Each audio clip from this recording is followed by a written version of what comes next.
Welcome back, KARE 11 News Now. I'm Chris Harapsky. He is a biblical scholar and superstar podcaster, and now he is teaming up with the actor who plays Jesus in the hit TV series The Chosen.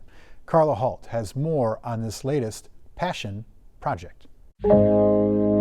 Test, test, test. With words before him and inspiration at his back, April 14th, take one. a familiar voice beckons to those who believe. Hello and welcome. I'm Jeff Cavins with today's Daily Reflection. Jeff Cavins, a Protestant pastor turned Bible teacher, pilgrimage guide, and podcast pioneer. Sure enough, it was number one. A Catholic leader we first met at the pandemic's peak, when Jeff partnered with a priest to create the most popular podcast in the country. People know stories from the Bible, but they don't know the story. So we did that. We put it all together in 1 year, Bible in a year, and it ended up to become probably the biggest surprise of our life. But true to life's great adventure, also the name of his Bible study, Jeff's outreach these last few years has only soared. Hallow called me. They knew about my work on EWTN, Eternal Word Television Network, and The Great Adventure. Hallow, the popular prayer app featuring celebrities. Mark Wahlberg, Chris Pratt, Gwen Stefani, Liam Neeson. And Minnesota's own humble star. I prayed about it. And when it came to finding his latest partner in purpose, We want you to do it with Jonathan Roumie. perhaps Jeff couldn't have chosen any better. The chosen guy, the Jesus on The Chosen. And they said, yeah, we want him to read the scripture and we want you to give the reflection. Chapter 26. Every day, their daily reflections resonate with hundreds of thousands of people, listeners now invited Let's pray.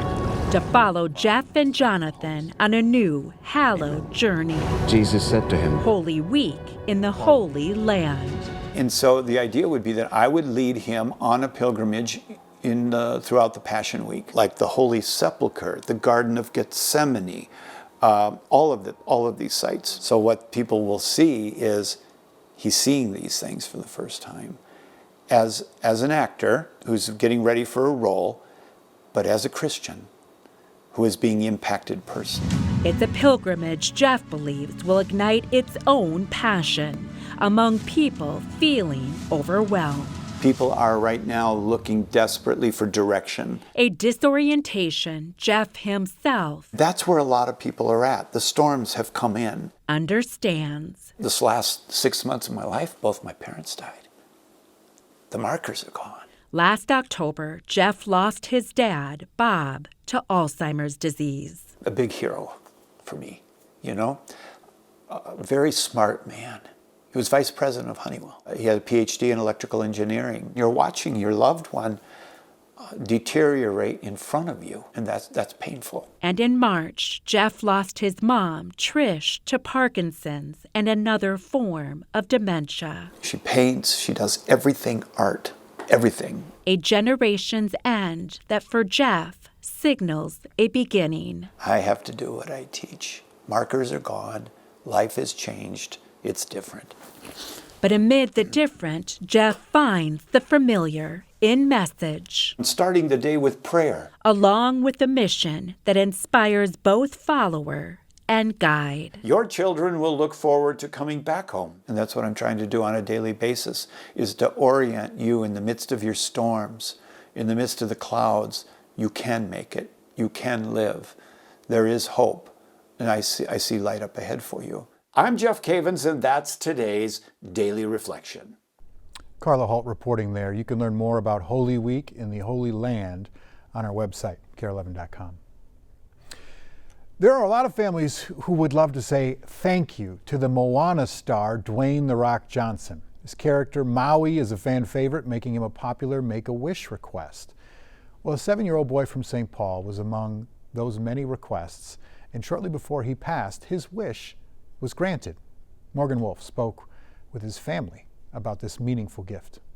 Kane and Dennis are twins. 2 babies, 1 difference. He had a condition called heterotaxy syndrome. It messes up a lot of your internal organs. The Bolin family learned to take life day by day. Kane was born with a bad heart, and we kind of just dealt with that his whole life. One pacemaker and a dozen hospital visits later, Kane and his twin brother, Dennis, were happy, normal kids who, like most, loved the movie Moana. Kane's favorite was Maui. Really liked to sing along. He watched the movie like 3 times and he knew all the words. Even dressing up as him for Halloween. In the movie, he has a magical fish hook, which is this. And Kane actually carried this everywhere with him. Then Kane's spark Serious code, started to fade last month. 91 minutes of CPR, and then he never really fully recovered from that one. Before one final risky attempt by doctors to save his life, Kane, they got a call. this is The Rock. I'm also known as Maui from Moana. Hey, Charlie. Hi. Christine, how you guys Thank you doing? so much. Oh, I'm so happy to do this. It's so good to finally meet you, buddy. I got to sing with him. All right, Kane, this is for you, buddy. Smiled while we were singing. Gonna sing You're Welcome for you. And the video Okay. went viral. I see what's happening, yeah. You're face to face with greatness, and it's strange. It's hard to think about that day, but I'm also grateful that we have that memory and that it was so special to see how happy he was, and despite all of his struggles. Showing people sometimes our strengths lie beneath the surface. I was very appreciative that they put that tribute out, but I couldn't have imagined the response that it was going to get. What can I say except You're welcome. Make-A-Wish made that happen for the family, and they say that Kane had a phrase too. We gotta do what we gotta do. Stick with us after the break.